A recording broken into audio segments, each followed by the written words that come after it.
So two members of my ethnographic team live in the neighborhood. That's George Karandinos and Fernando Montero.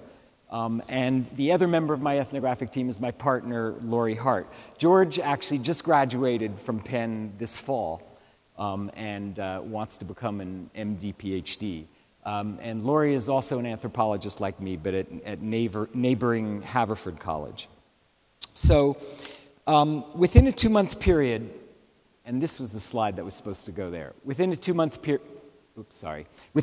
period in our micro neighborhood last spring, there were 15 shootings, 3 of them fatal, within 4 blocks of our fieldwork apartment.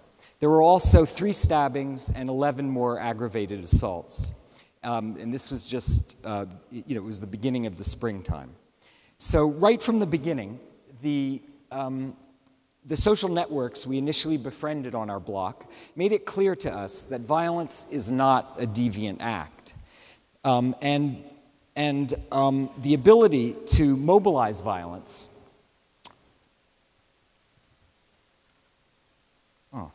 is a valuable resource in the neighborhood street scene. And I'm going to illustrate this with George Karandinos, that actually former undergraduate from Penn's fieldwork notes right from the beginning. And he writes, "Loud yelling makes me glance out the window just in time to see a frail middle-aged heroin addict slam into the side of my parked car. He is reeling from a punch to his jaw from Roland, one of my 22-year-old neighbors. Alfredo, a gangling 15-year-old who lives 2 doors down from me, jumps on the fallen man, kicking him in the side and the chest. Juan, a heroin injector who regularly buys on the block, is at Roland's side.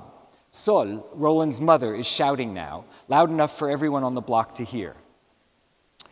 No one is going to disrespect me here. I live here. If anyone disrespects me, there will be consequences. If it's a woman, I will resolve it myself. If it's a man, my son will. Now everyone on the block knows that Sol's son, Roland, is a genuine rider, someone who is ready to use violence to defend himself, his family, and his friends from insult and physical aggression." Now George's notes continue. "A few minutes later, I'm sitting on the stoop with Roland and his mother Sol, who is chatting warmly with Juan. Roland explains. Juan was the first to hit him. Juan shrugs at Roland. I only went to talk to him at first, but to my eyes, it looked like he was lifting his arm to hit you, so I punched him. Sol adds with pride, see, George, this morning a man thought I was staring at him, and he cursed me. When he came by again, I pointed him out to Juan. Then the trouble started, and everybody came out to help me. Roland, noticing my interest, explains, yeah, now, if Juan has problems, I'll ride for him, and for Alfredo too.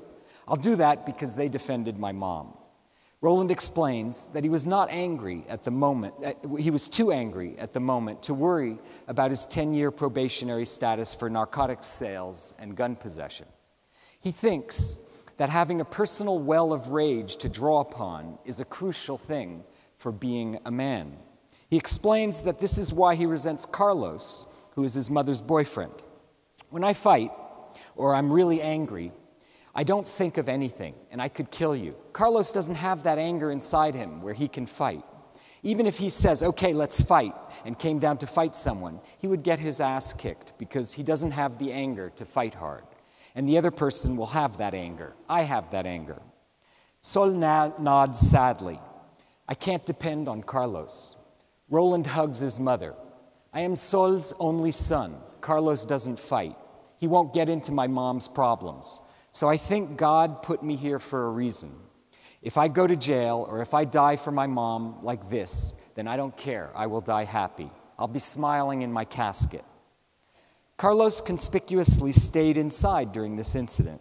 He is not a rider, and his inability to fight conjugates with a longer list of his other failures as a man that Sol does not hesitate to share with others when she is depressed. Carlos, 1, does not contribute financially to the household. 2, he can't repair things around the house in their crumbling apartment. 3, he does not stop her from resisting the temptation to binge on crack. And 4, he has been sexually impotent for the past 2 years. Conventional policy and popular press and popular analyses often treat these elevated levels of violence in the inner city as a symptom of social disorganization and individual pathology. The youth who commit most of the violence are thought to be acting autonomously and to be lacking in adult supervision. Cross-cultural anthropological perspectives, however, benefit from an analytical sensibility that uncovers the logics for and the local forms of social organization that often appear aberrant to outsiders. In this anthropological approach, violence is placed in the context of the system in which it occurs and understood from the perspective of those who inflict it and suffer it. The violence I've just described follows, according to its perpetrators, a social logic imbued by ethics and morality that we need to take seriously. It can be argued that shared values with respect to the legitimacy of violence in fact organizes the stability of a lot of social life. So the question we face on the streets of Philadelphia is, how are we to understand the contours and limits of this force field of violence that engulfs so many youths and adults so that we can begin to develop strategies to reduce and prevent it?